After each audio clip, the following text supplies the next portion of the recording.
Okay, so hello everyone and good evening. I'm very honored to talk tonight with the great awarded-winning Italian documentary photographer Nicoló Filippo Rosso, born in 1985. Hi Nico and welcome.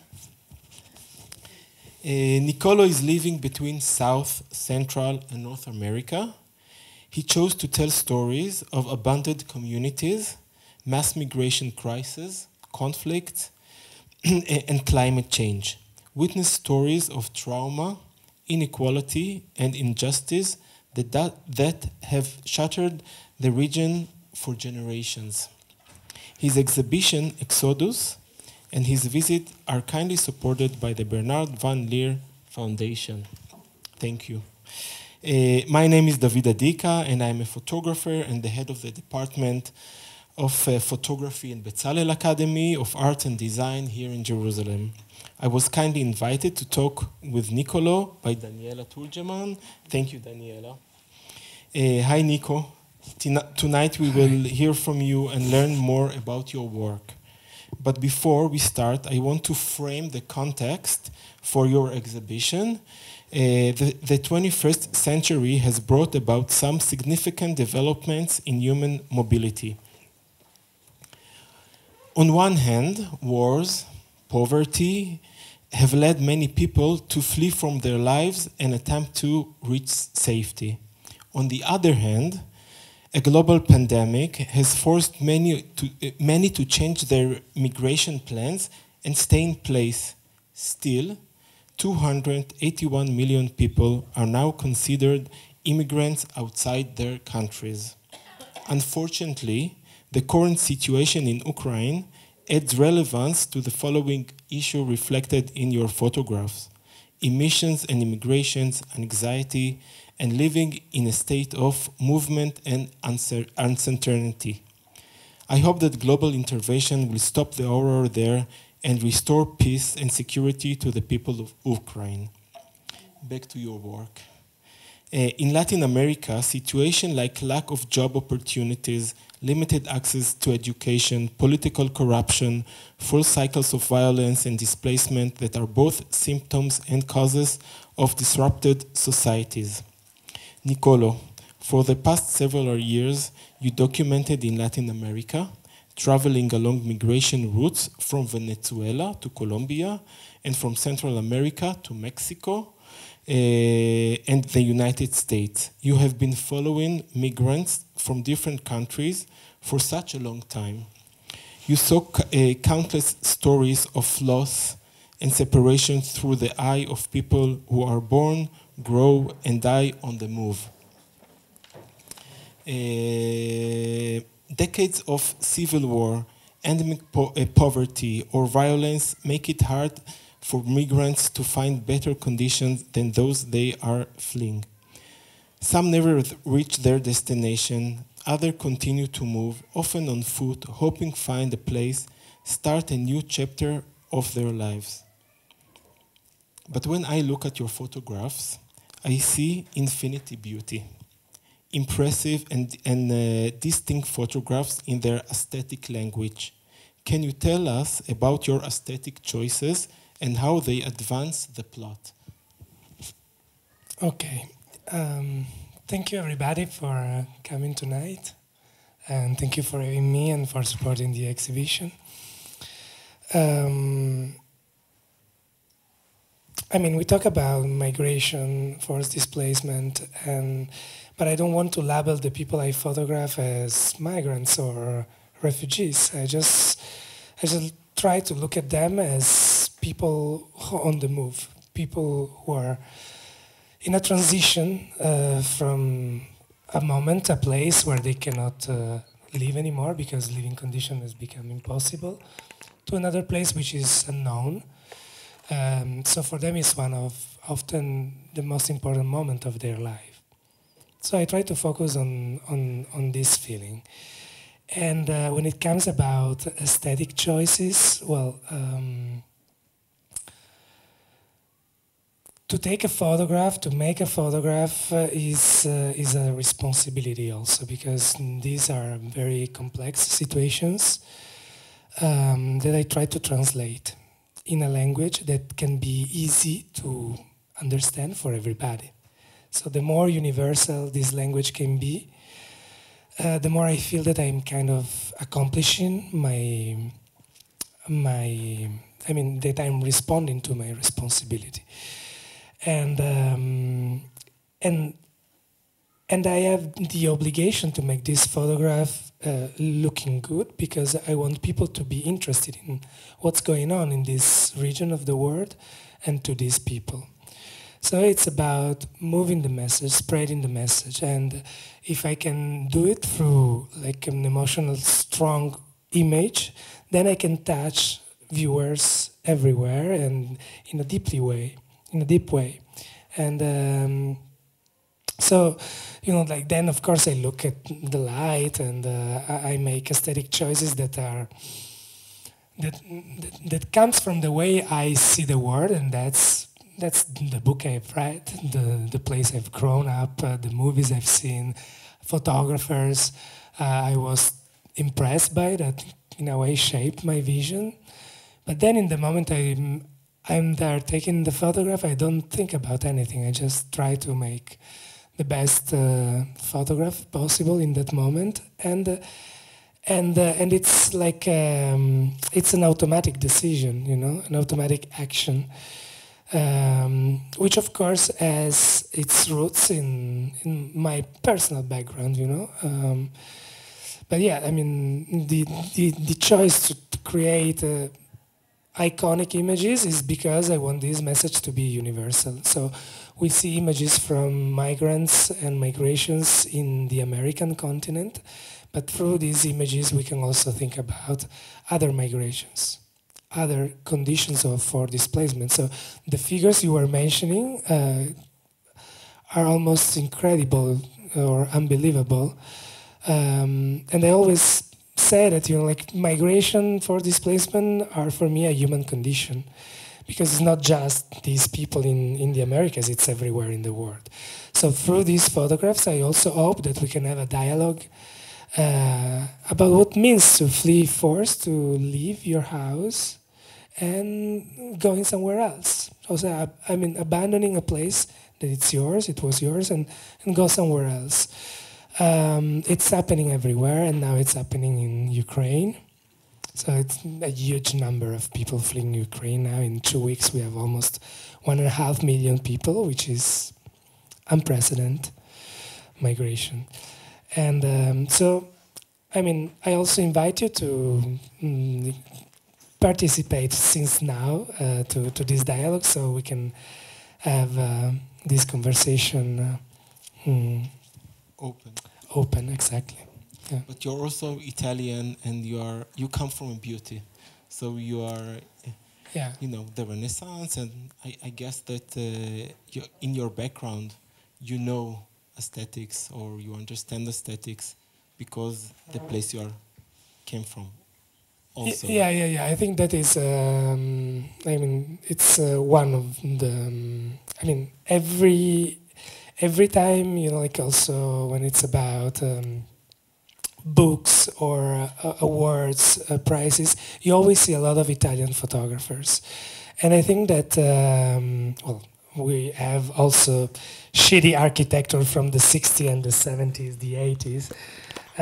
But still, it's Italy is a place where we, even if we are often unaware of it unconsciously, we're immersed in history, So I'm from a very small village in northern Italy, close to the mountains, to the Alps, and it's a 10,000 people village. But we have, 5 or 6 churches, and from different ages, So we have a medieval churches, another one from the Renaissance, another from the Baroque. And you're young, you go to church because your family go to church, so you go with them, and often you're also bored by the mass. And as a child, you just look at the paintings and the statues, and that in a way I feel has forged my vision, and also that of my colleagues. But then in general, everybody working in art or photography at some point has to like study the Renaissance or Italian art. Yes, this is the foundations. Yeah. Okay, all your photographs are touching human sins, with the help of which you succeed in raising the story of the people you are documenting to international awareness. As a photographer, I know it is challenging to build trust. People do not easily dedicate themselves to the camera. What is your secret? I don't have any secret,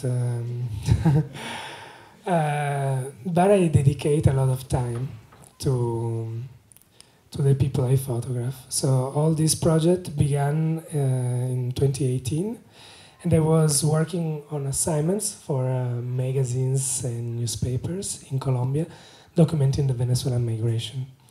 And every time, the Venezuelan migration is one of the biggest movement of people in the world. It's over 4 million people displaced from their country. I think now it's 5 million people since 2016. And out of these 5 million people, 2 million are in Colombia. So this is an ongoing crisis that I've been documenting. But when I was working for newspapers and magazine, the time that I had at disposal were very short. So I was feeling that I was not able to understand the phenomenon and also to give back something to the people that were opening their intimacy to me, because I was meeting family, there were people living in tents, so I was staying with them, but then I had to leave and I was not feeling comfortable with just leaving after 1 day or 2 days, you know.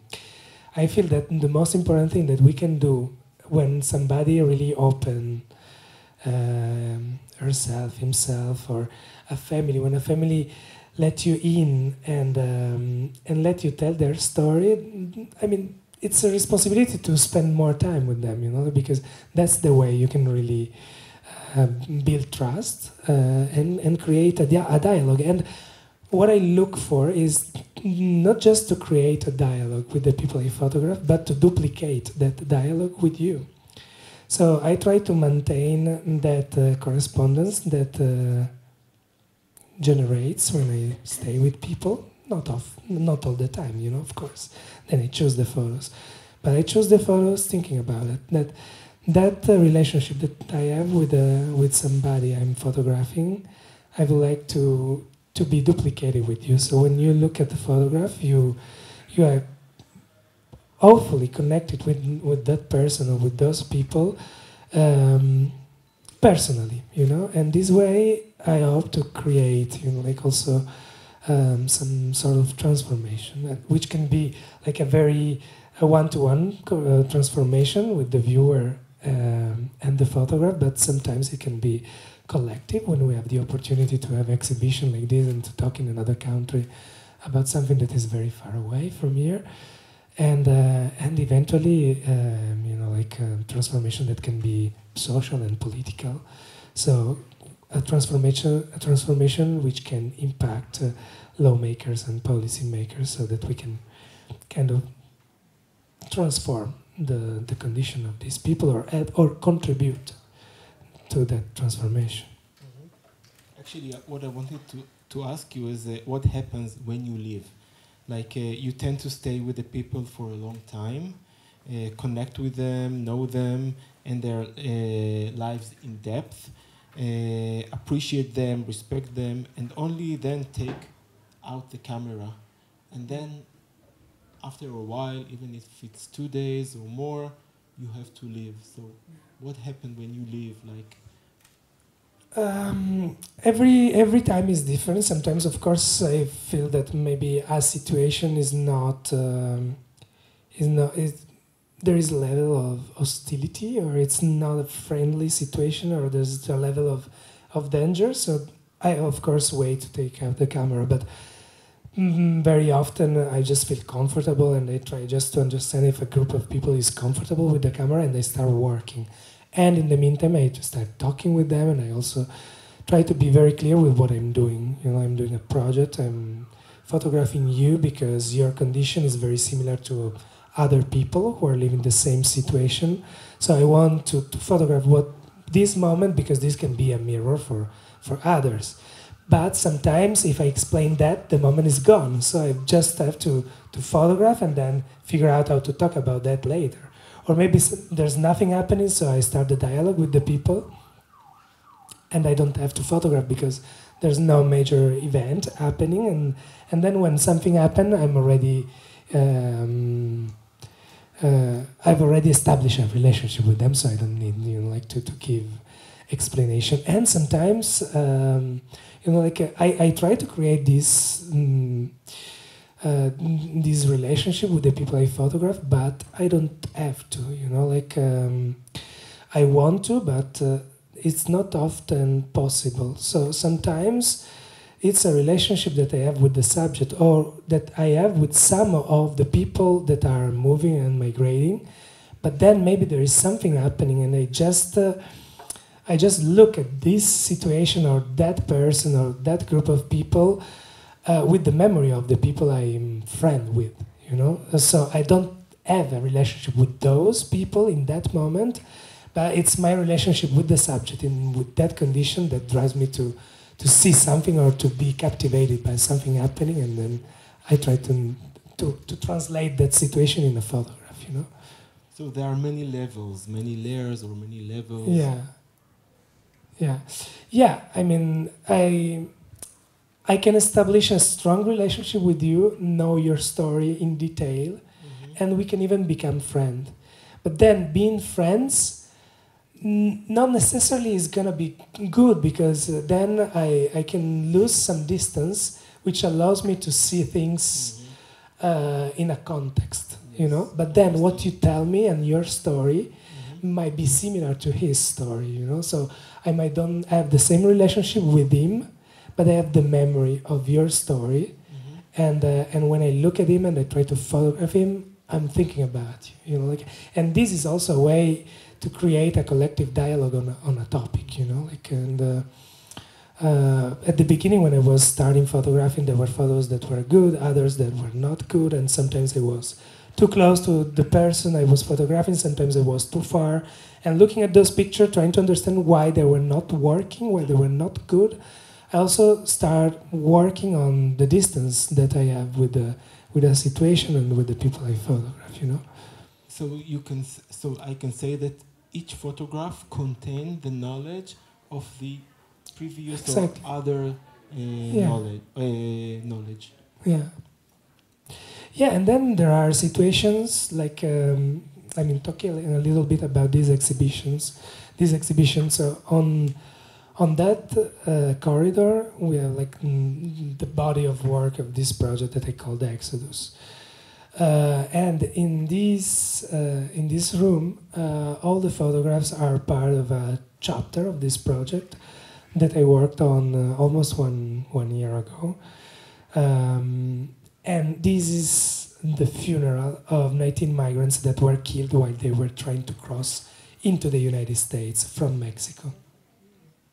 They were guided by a trafficker, a guide,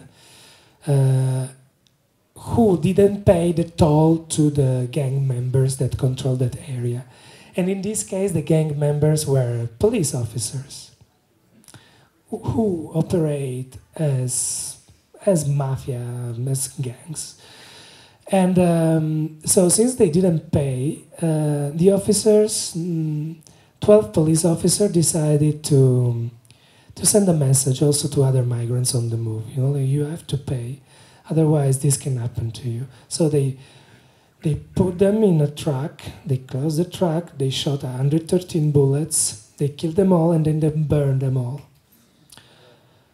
And so the bodies were impossible to recognize. And Guatemalan authorities, Mexican authorities start working, trying to identify the bodies. Out of these 19 migrants, 13 were from the same village where I took these photographs, which is called Comitancillo. It's a very small village in the mountains of Guatemala, in a region that is called the dry corridor, because it's very, very dry. and life is almost impossible. Agriculture is impossible. People have very little opportunity, very little means to survive, and they survive with the money that their relatives from the United States send them, as many people in Guatemala. So in this case, there was like a collective interest that journalists and photographers and videographers would document what had happened. I mean, we could not document what had happened because we were not there during the massacre. And that would have been impossible. But we were documenting the struggle of these people, bearing relatives and friends. And that was a way also to send a message to the world that, you know, like knowing that such a tragedy had occurred, maybe by the world knowing what had happened, it would not occur again. So I didn't know all the persons that are in these photographs, you know, but there was a collective understanding that we were kind of working in the same we were on the same board in a way, you know. Then of course I spent also in that photograph there is a family in the village and they are watching in the television the TV coverage of the arrival of the bodies in Guatemala City, the capital. So they were waiting for the bodies to arrive to the village, and they were watching the coverage. Of course, I spent time with them in their houses, so I happened to know them, you know. But also, it was a very sad moment for those families. So I also wanted to maintain their privacy, you know, in a way. So of course, I'm photographing what's going on, but then I don't want them, you know, like to be alert with the camera, you know. I just want the situation to move and to flow normally so that I can describe it in the most authentic way I can. Mm-hmm. So you have to be always in the situation, always feel the situation and act or react to the situation with sensitivity or... Yeah, then, I mean, for me it's all about observation and translation. I mean, we often talk about sensitivity, empathy, whatever. But for me, I mean, I like to ground these kind of conversations also in more simple terms, you know, like, so I observe a situation. I, of course, have a role in that situation because I'm there because I'm interested in that situation, and I want you to be interested in that situation as well. So it's a matter of responsibility that I feel, and okay. Okay. So we're starting now. Okay. The move Yeah. that's starting now. So. Okay. So if anybody wants to go to the movie, feel free. But. And yeah, so yeah, I mean, I observe. Sometimes I observe and I try to digest what I observe. And when I sense there is a level of understanding of correspondence with the people or the situation, then I automatically start seeing things that I see as photographs. You know, like, okay, so there is a message here, you know, and I always try to put content, you know, I'm always focusing on content. Then the aesthetics come after, yeah. I mean, because like they are at the service, aesthetics, as the aesthetic, it's for me at the service of the content of the message, yes, not the other way around. It's built in. Yeah. Okay. Beyond specific human stories you choose to document, what do you like about people? Oh.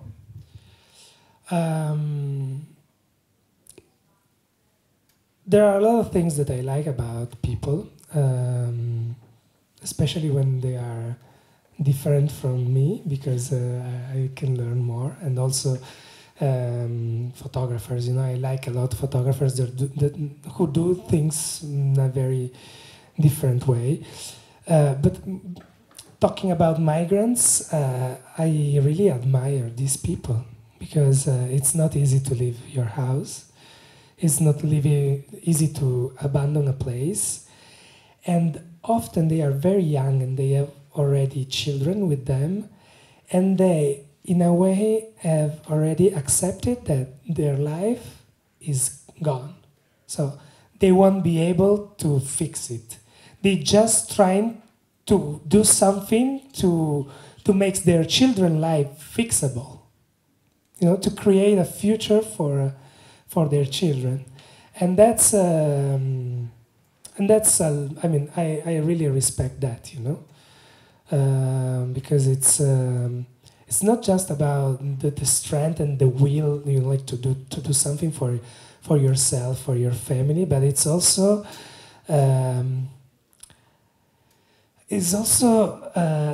accepting that there is something that you cannot change with your own life. And you know, like in society, Western societies especially, but society where people have a lot of privilege, accepting that you cannot do what you want, it's almost unbelievable. Accepting that I want to study medicine, accepting that you won't be able to do that, it's tough when you're used to privilege. And they are used to disadvantages. But that sometimes makes them more humble and more wise, even, you know? And that is something that I really respect. And also I respect a lot the fact that people often can laugh and can stand a very difficult situation with good humor and with strength, and that builds a relationship also between them, you know. So often people ask me, "Oh, it's not dangerous to go through these gang control areas or whatever." It might be, but I also always felt protected by the people I was photographing. What is no chance of you taking a picture? What will you never ever photograph?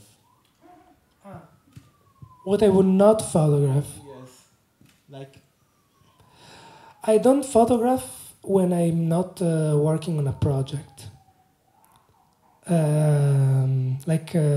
I like to take photographs. I have a strong, I'm drawn to create and build bodies of work, find my voice, find vision, aesthetic, whatever. But then I cannot do that. I cannot do that if there is no message or there is no social component related to it. So I don't photograph in the streets. I don't photograph when I'm not working on a project. Wow.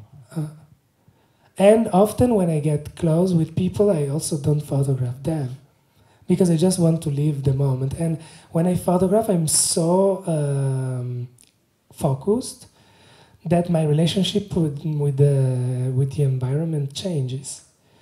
Because, okay, let's say I'm here and I have to photograph what's going on here.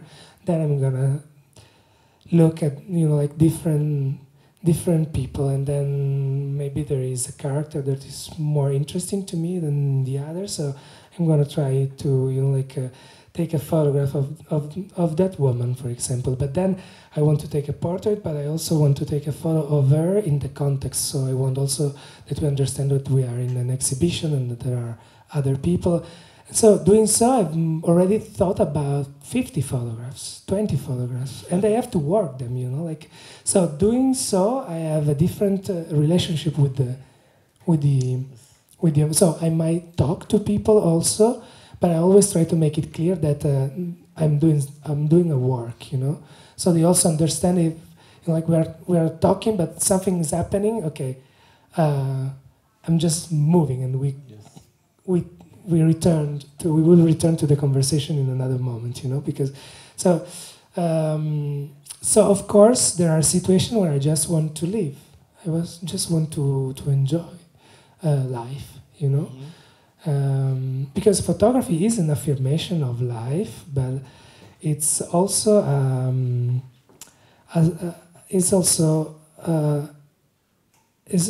a way to suspend life, you know. And when we click, we don't see what we are photographing. It's black there, you know, and that, you know, like every once in a while it doesn't matter. But when you start doing it almost as a lifestyle, that means that all those moments in my brain are black pages. Because it's black in that fraction of a second, you know. So that moment is a moment, I mean, you're living a situation, but that tiny little fraction of time, it's black.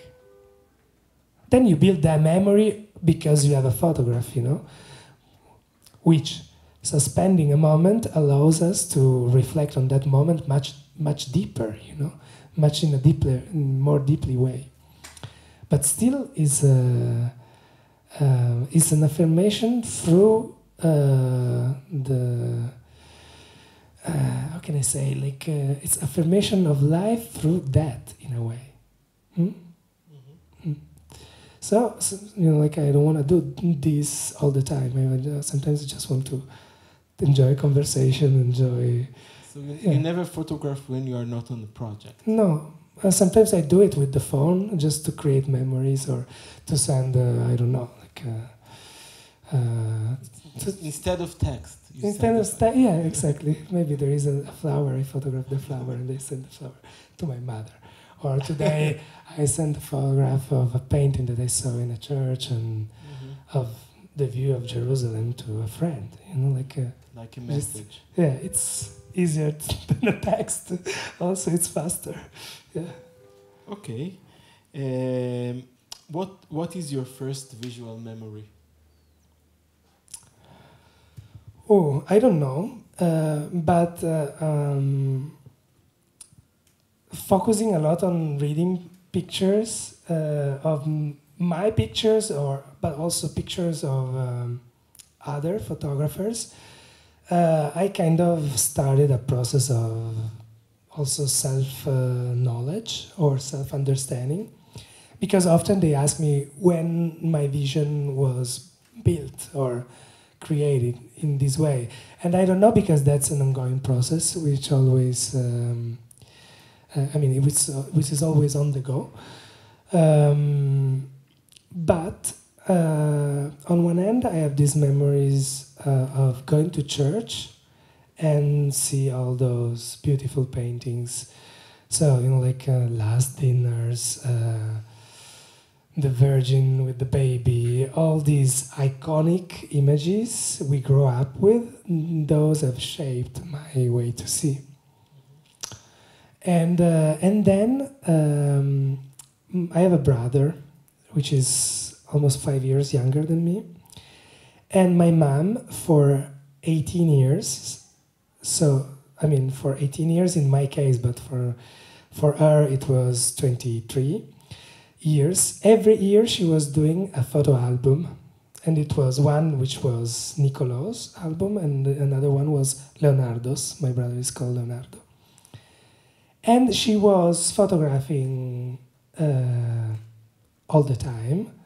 And then by the end of the year, she was building these photo albums to create a memory.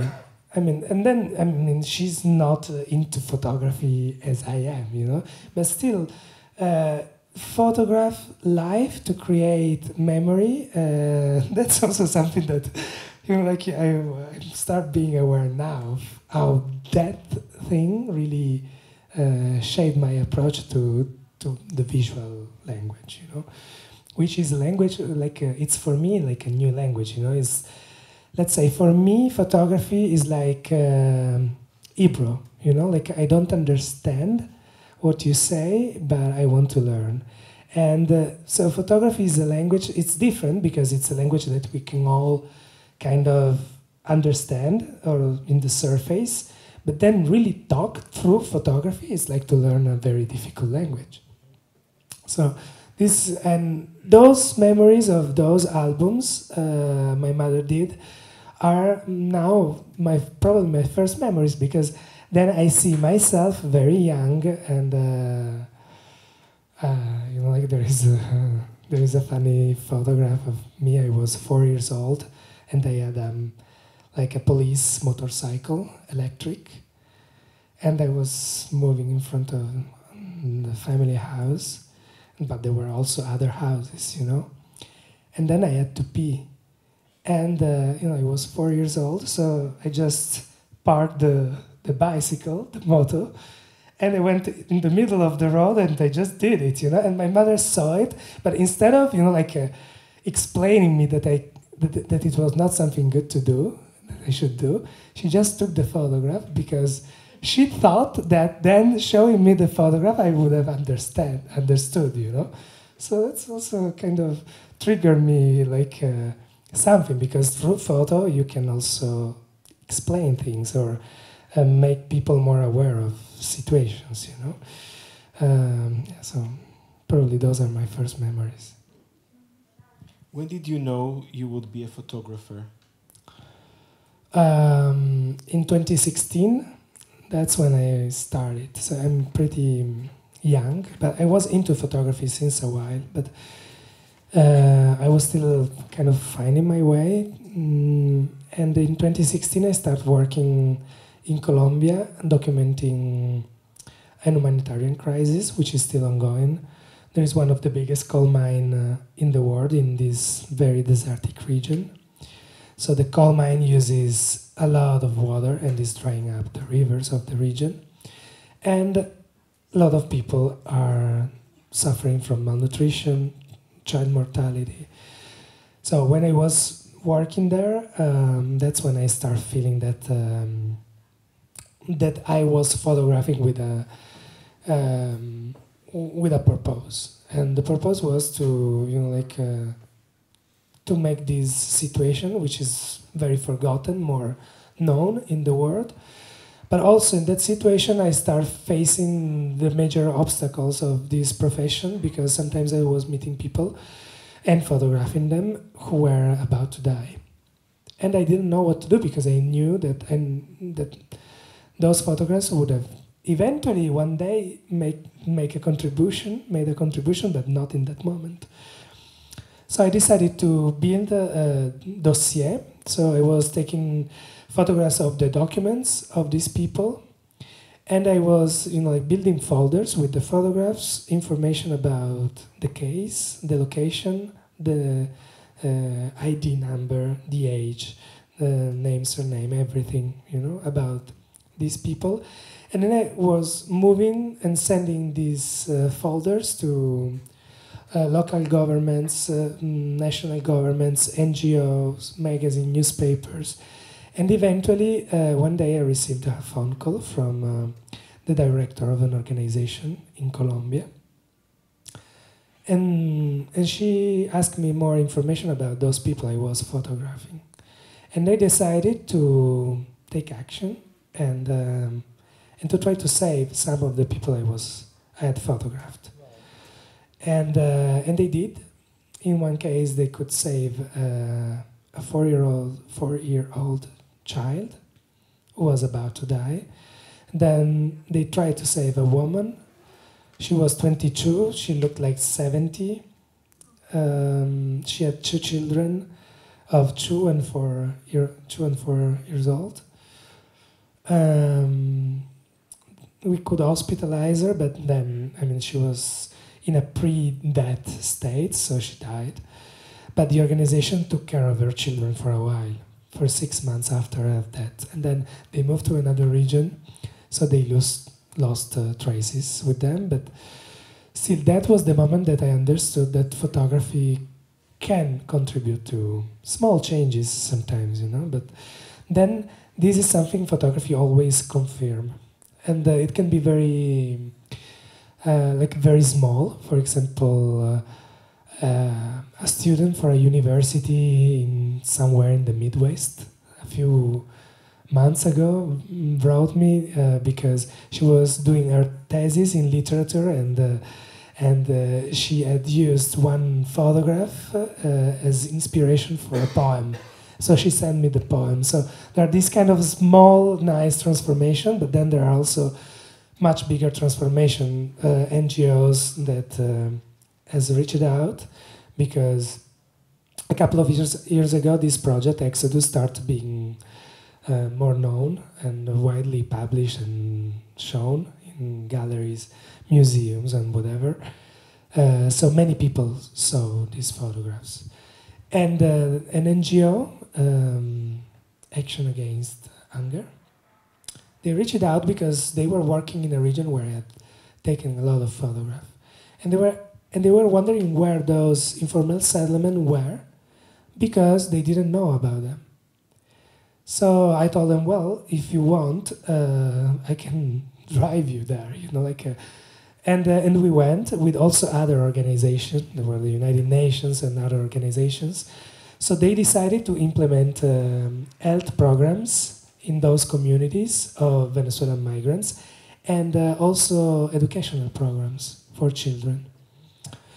So every time something like that happens, I feel strong again to continue to work, because it's a way to renovate my purpose and to give a sense to what I do. And I mean, it's not just that, it's all the time. Every week there is something happening. Sometimes it's major, sometimes it's small, but photography is always reconfirm itself to me.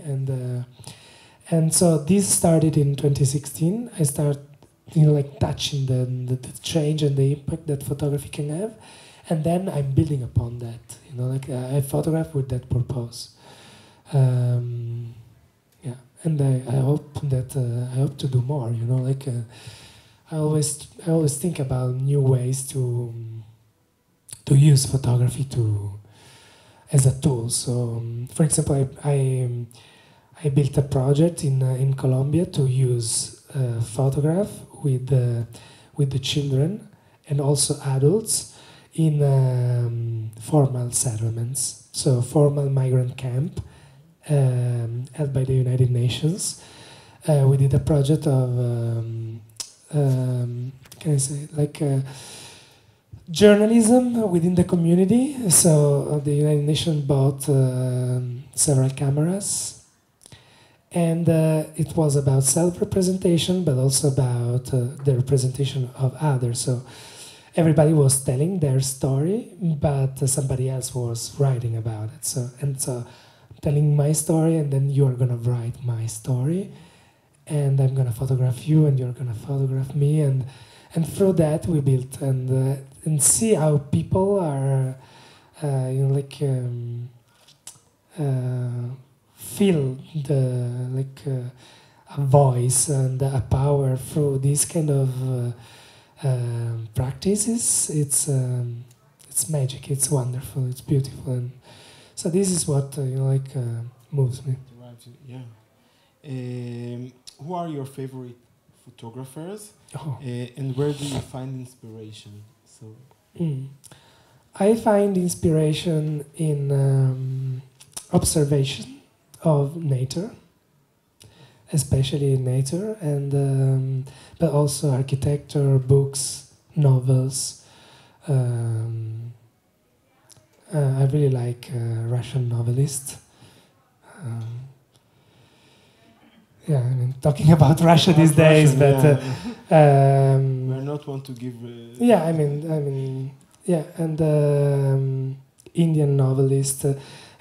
Those very deep psychological novels where the author describes very meticulously the character so well that you happen to feel that you know that character.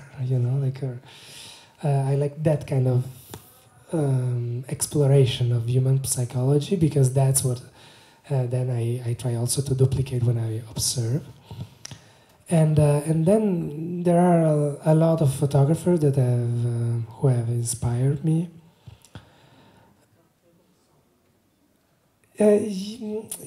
Also, of course, but there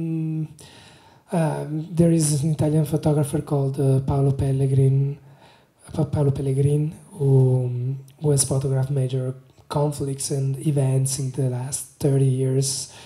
Doing a massive body of work and with a very strong aesthetic.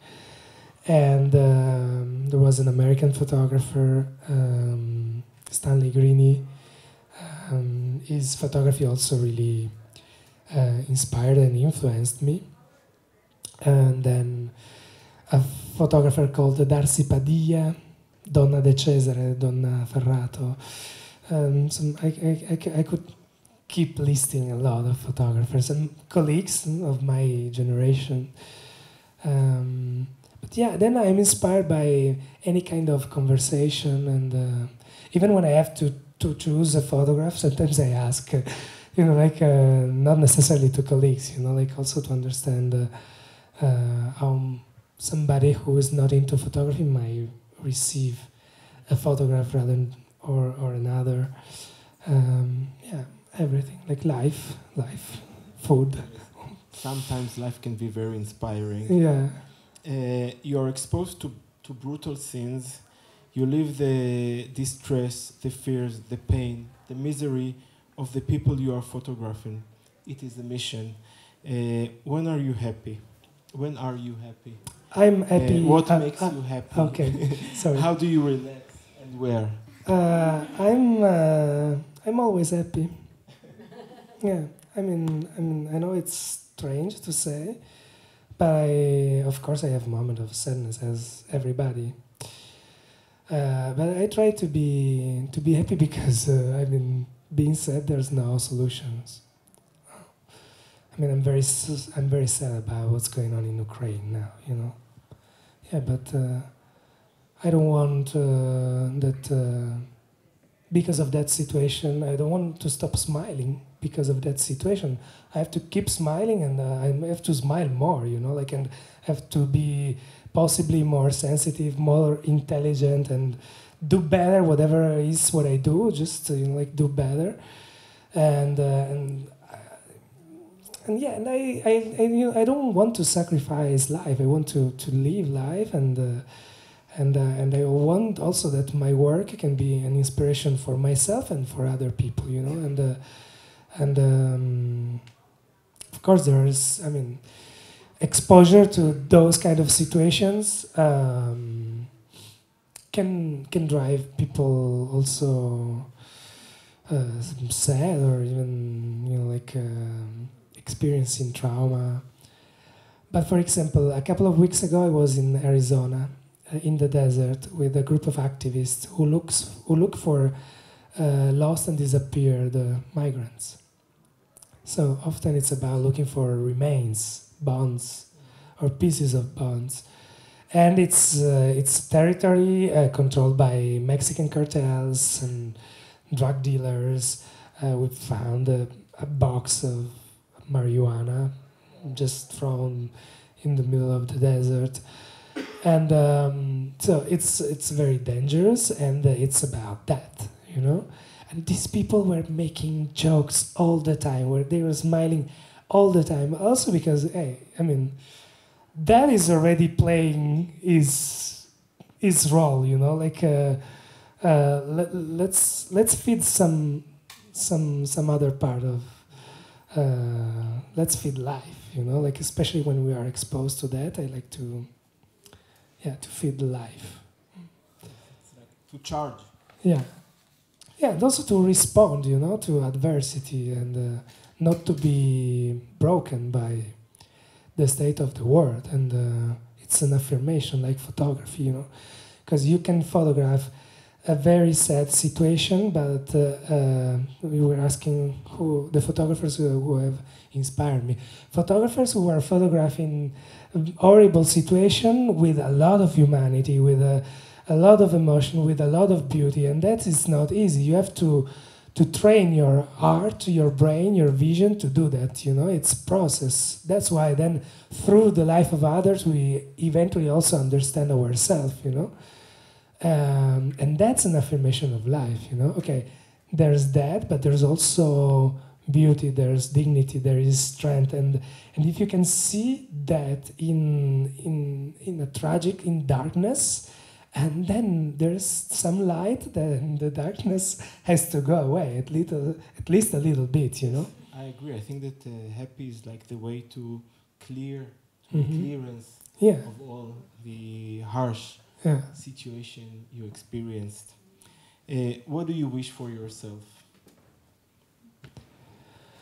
For myself, in my life, I wish to be healthy and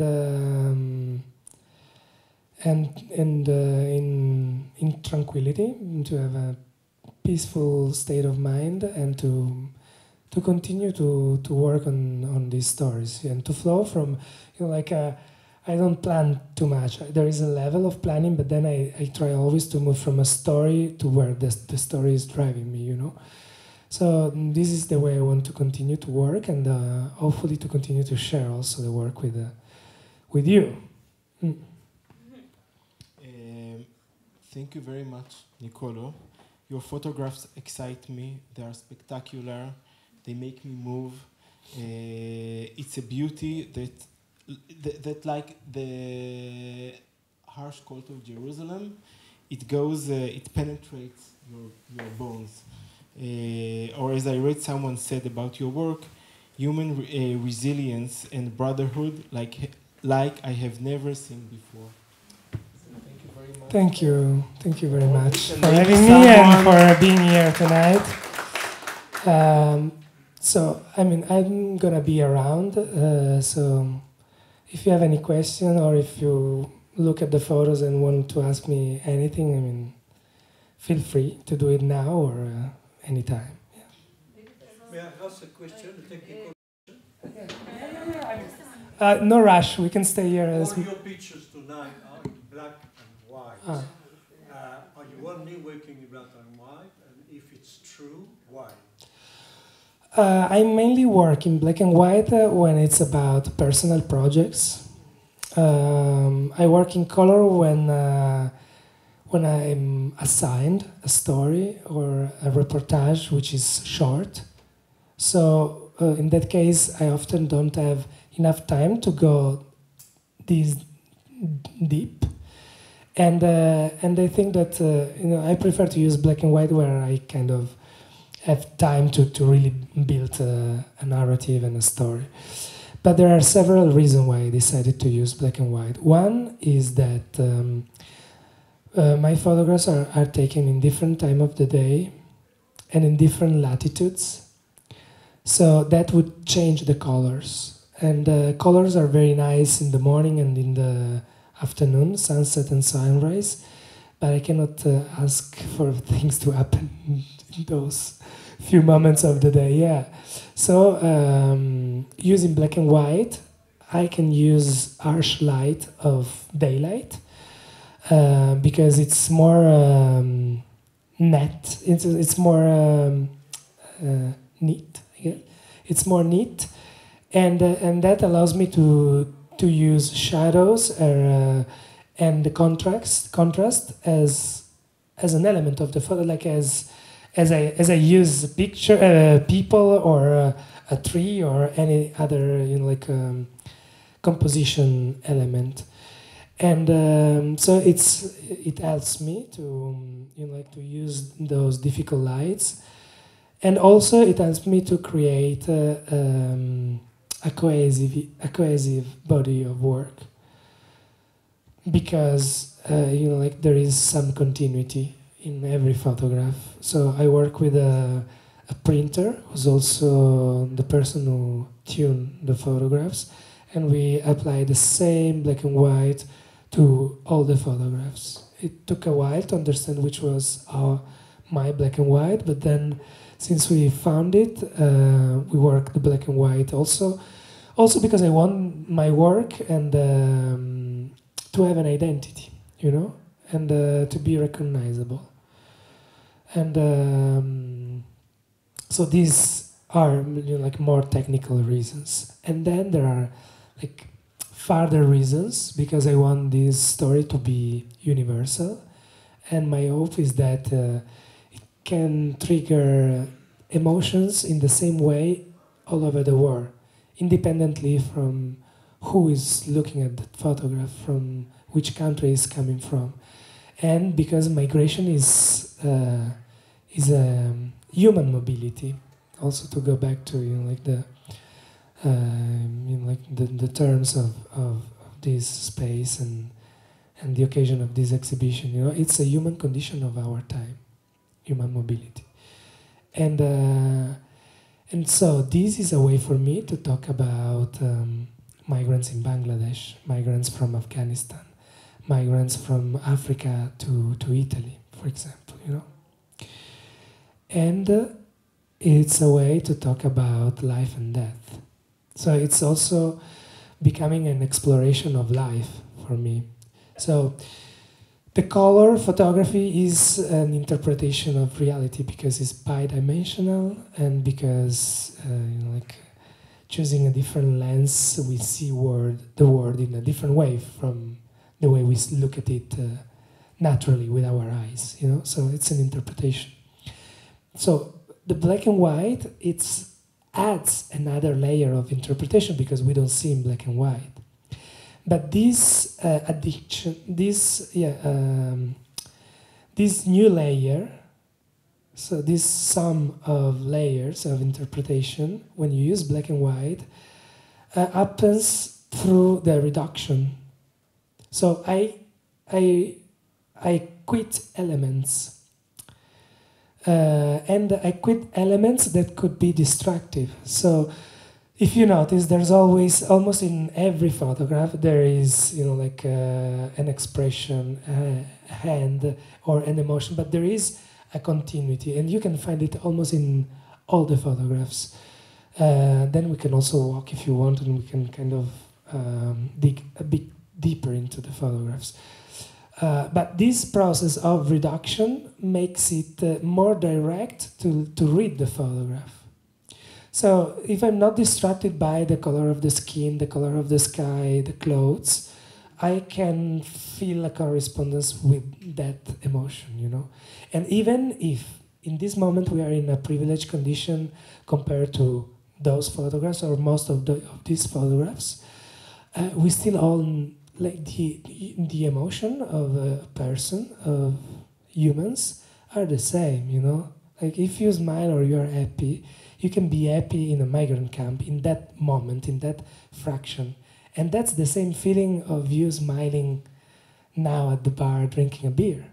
Basically, it's the same emotion. And if we can relate with people through emotions, it's easier to create a dialogue with them, you know. Did I reply to your question? Mm-hmm. Did it ever happen to you that you were so overwhelmed by a human tragic moment that you were not able to take a photo? Bye-bye. No. And I hope it won't happen, because that's the moment where I have to take the photograph. That's the moment where I really have to be responsible, and because otherwise there's no reason why I'm there, you know, like curiosity. I mean, of course we are moved by curiosity when we go somewhere and we try to explore a topic, an event, a phenomenon, or people. There is curiosity, but I cannot just let it be driven by curiosity, you know. Like if I go there, if I use all... I'm not talking about curiosity. No, yeah. About being overwhelmed Yeah. emotionally. I'm coming to that. Okay, So, you know, like if in that moment I don't take the photograph, then why I'm there? Just to witness, driven by curiosity, what's going on? So, I mean, I could do something else just to be there and see. You know, like it's when a woman is falling apart and falling down, and her son is yelling, trying to find out what's going on with his mother. That's the moment where I have to take the photograph, because that's what's going on. If in that moment I do something else, then that moment will be gone, and I will have not accomplished my responsibility. Of course, I've questioned myself many times. What should I do? And of course, I do also other things, you know. But maybe I do those things after, or I try to do that as, you know, like in a more structured way. And I try not to be shaken by my emotions in those moments, because I think the only good thing I can do in that moment is photograph it, and in the most dignifying way possible, but also photographing because this is a form of protest for me.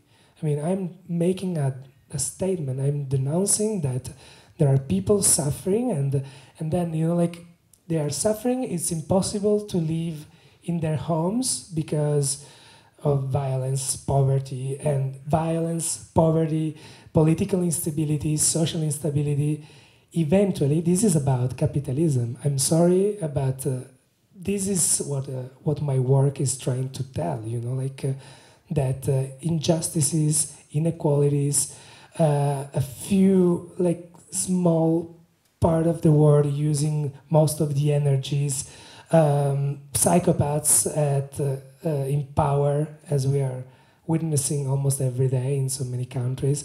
I mean, these are the reasons why people have to leave their place. And these are the reasons why they often don't find another place, because they look for a new place, a new life, but maybe, and especially in Latin America, you go to a place and the destination is not different from the place you are living or you are fleeing from.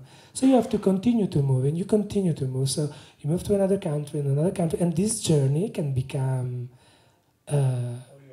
yeah, that's why I always say people born, grow, and die on the move, because it takes so long, you know, like and eventually, especially in the Americas, the society is so polarized that the only place where you can really start a new life, it's the United States.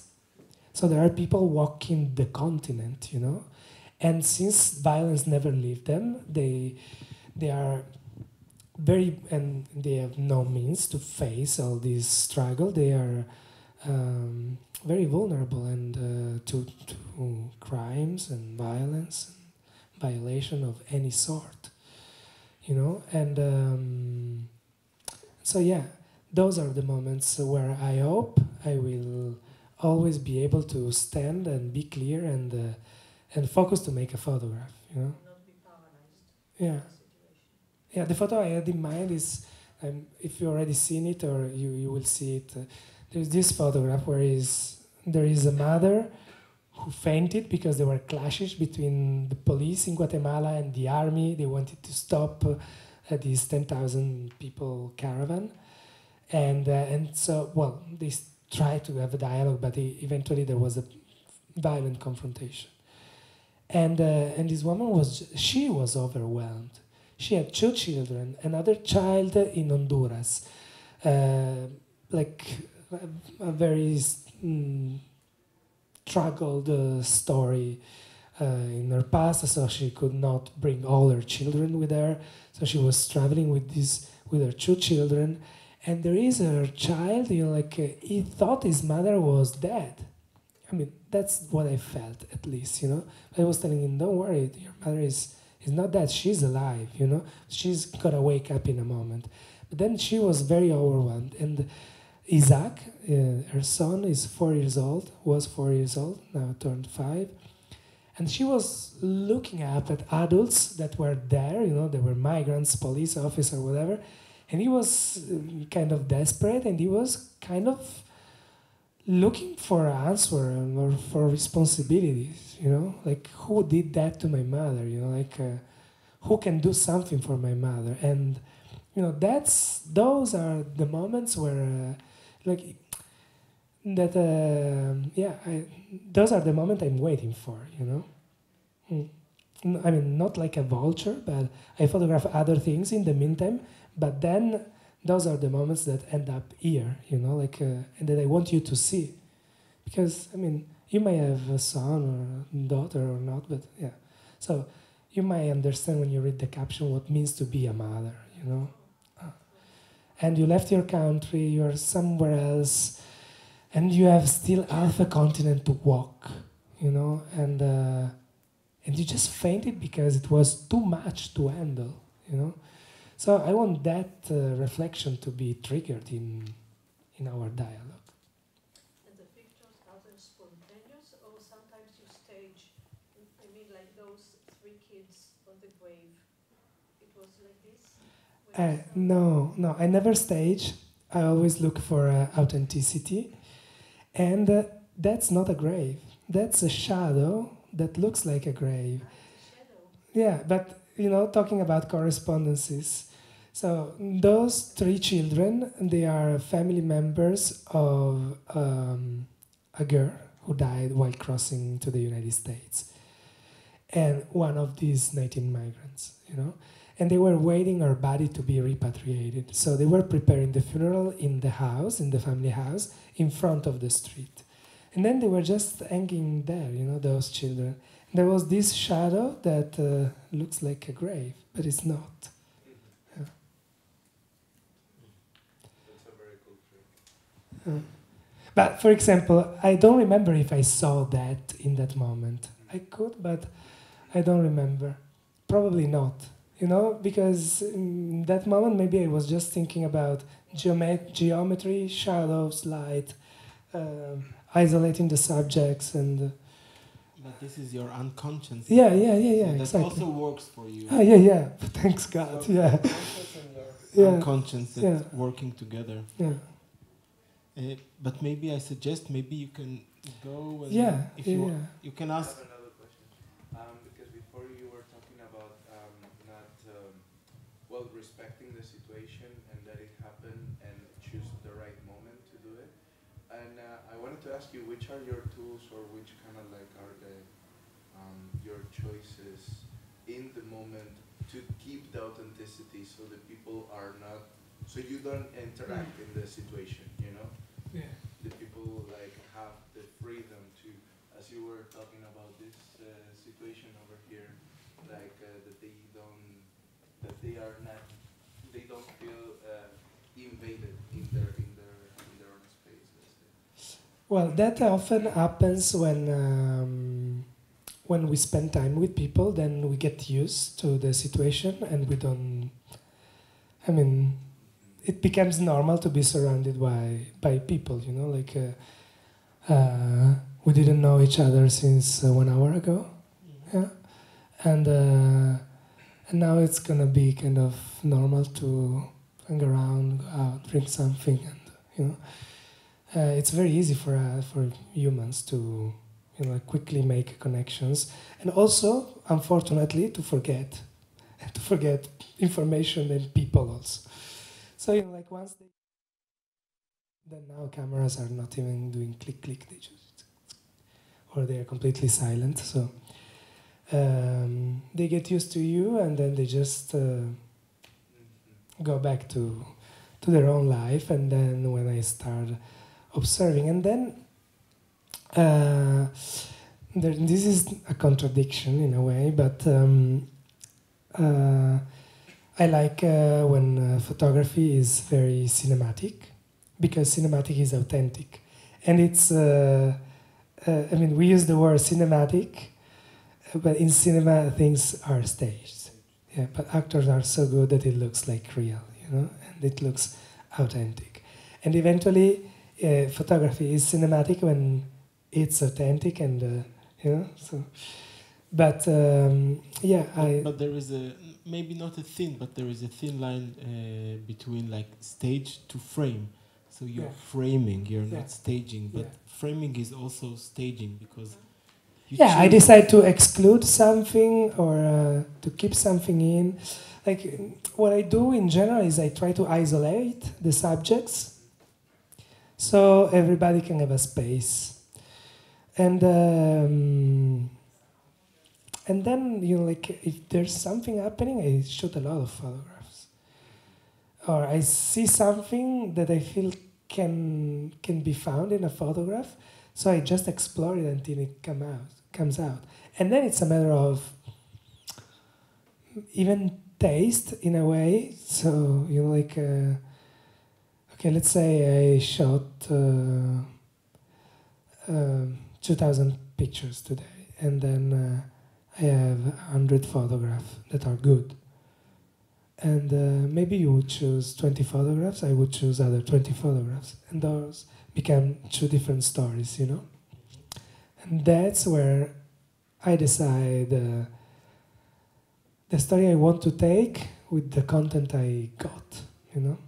And if there is a photo that has content but doesn't have an aesthetic, I might have to leave it away. If there is a beautiful photograph without content, I might have to leave it away. So I go with what remains, with what I have left, then that's what I use to build the story, you know.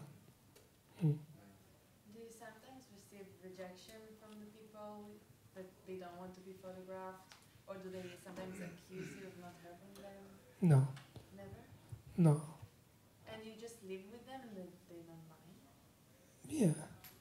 Most of the time, yes. But also, you know, like, I see migrants every day, or refugees.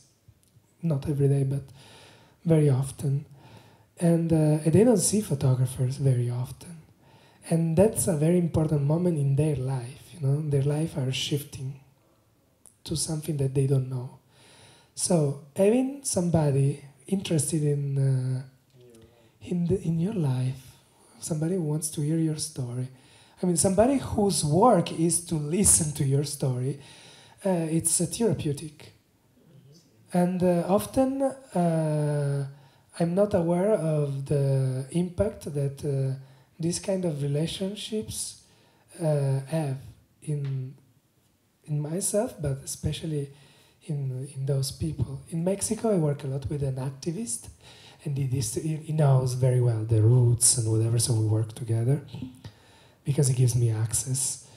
And he also gives food, medicine, drinks, sometimes money. But then it's not about that, you know, like these people are so,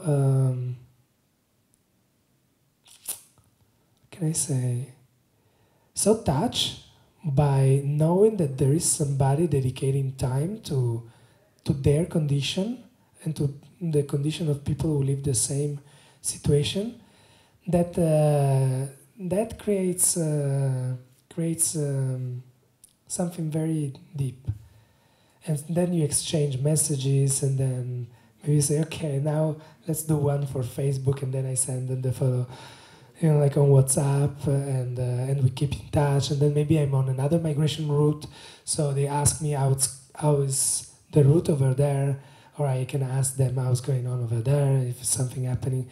So then, of course, you know, like it has happened a few times that somebody was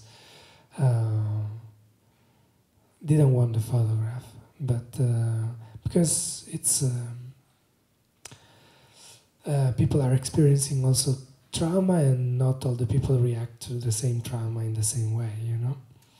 So sometimes it has happened that somebody was also yelling at me, but what can I do? I don't insist, of course. Thinking about this funeral, and they are grieving, and then you're there photographing it, it might feel a bit invading for them. Well, they don't, I mean, in Latin America, probably also in Asia or Africa, they are different than in Europe or the United States. Like, for example, photographing COVID in Europe or the United States was very challenging for photographers, because it seems that you cannot photograph funerals. Then we have been photographing funerals all over the world, like since photography exists. Also here, Feeding, yeah, also here. And also here in Israel, we see funerals in the television like very often. Yeah. And someone photographed it. Yeah. It's not so rare situation. I think. From this distance? No. Yeah. Never seen. No? No. Too many. I mean, well, think about Israel, Palestine. There are even like images that have even become cliché, you know, because a lot of photographers take the same image, and those are, you know, like very intense situation where somebody is suffering and crying or yelling, you know, and but sometimes the pain is so overwhelming that they They don't consider the camera, you know. Something bigger is happening. Yeah, something bigger is happening, and also, you know, like there is somebody documenting it, and documenting it makes an event known also internationally, you know, and they are aware of that. So sometimes letting people into your intimacy is a way to talk about. It's a political act, and I think that's the reason why people often accept photographers in those situations. Because if there is no a photographer or a videographer or a journalist or whatever, then we won't know about that. That's why it's so important that now there are a lot of photographers documenting what's going on in Ukraine. Because there are crimes happening, taking place. And we need to document that because at some point we need to claim responsibilities on those crimes. And yeah, that's why I consider that it's a form of protest. But then it's a form of protest, but the more, the better we do it, the message is a message of humanity, you know, and not just a political message or a denounce. So,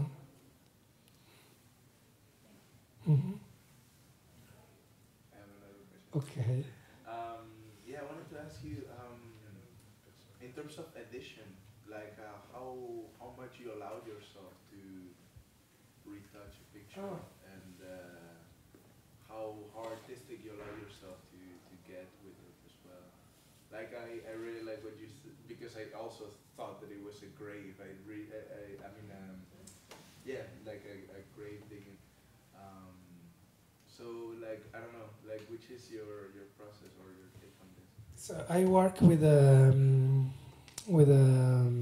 my printer, and he retouches the photographs, and he also takes care of the archive. And if I'm working on assignment and I have to send photos, he takes care of all these things.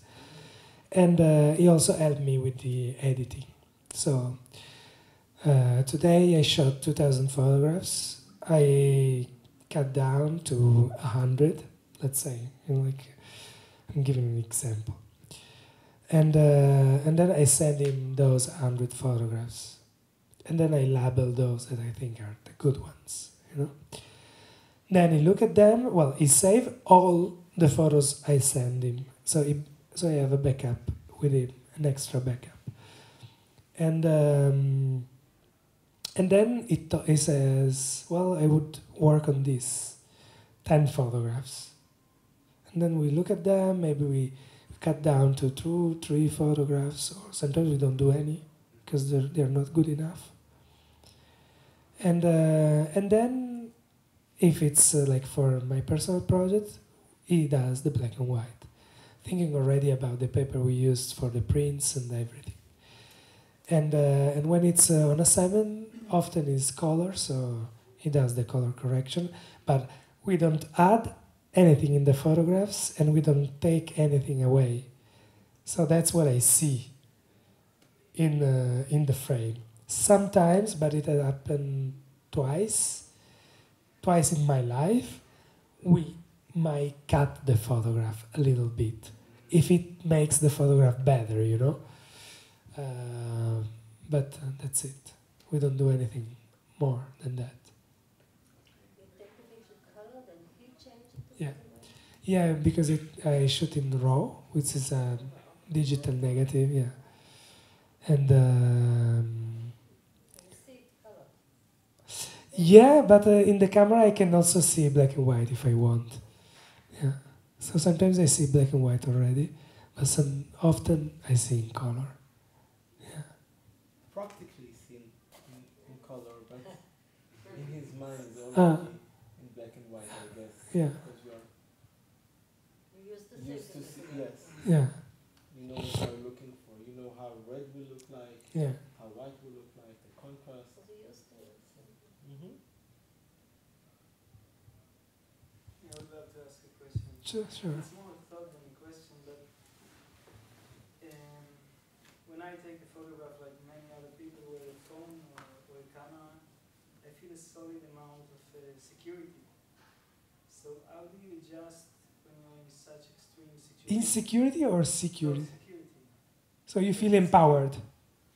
Yes. Is that what you mean? Or? Safe, you mean? Yes, safe or calmness. And I can imagine myself being in such extreme situations. And will I be able to take a photograph? Will I be able to hold the camera?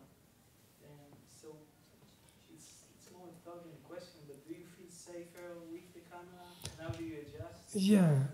And will you stop, I mean, what will happen when you stop feeling secure in this situation using your camera? Will you still do it? Well, the camera is a filter. So it gives you a position in a situation. So it gives you space, access, movement, and probably that's why we feel safe with a camera. And that's why it's important for me to continue to do these kind of educational programs with the people I photograph, because having a camera empowers, and automatically you have a mission. Automatically you have a paper to play, yeah. And so I guess that's what we feel. You want to say something? And today, this morning, when I woke up, somebody, a friend of mine, sent me a video of an explosion in Ukraine, and there is Lindsay Dario, a photographer, and there is a bomb. Somebody was taking the video, and there is a bomb killing 3 civilians, and they were all the journalists there were moved by the explosion. And as soon as she was up, she was taking photographs, no? And probably without a camera, you would be paralyzed or traumatized. But with the camera, you kind of take some distance, or you frame the situation, because you are really framing it, you know. So framing it, you simplify it, and it becomes easier for you to understand what you are seeing, you know? Framing is reframing. Yeah, It's exactly. reframe reality. Yeah. I think it's an amazing tool to adjust to situations. Mm. Yeah. To fix a situation eventually.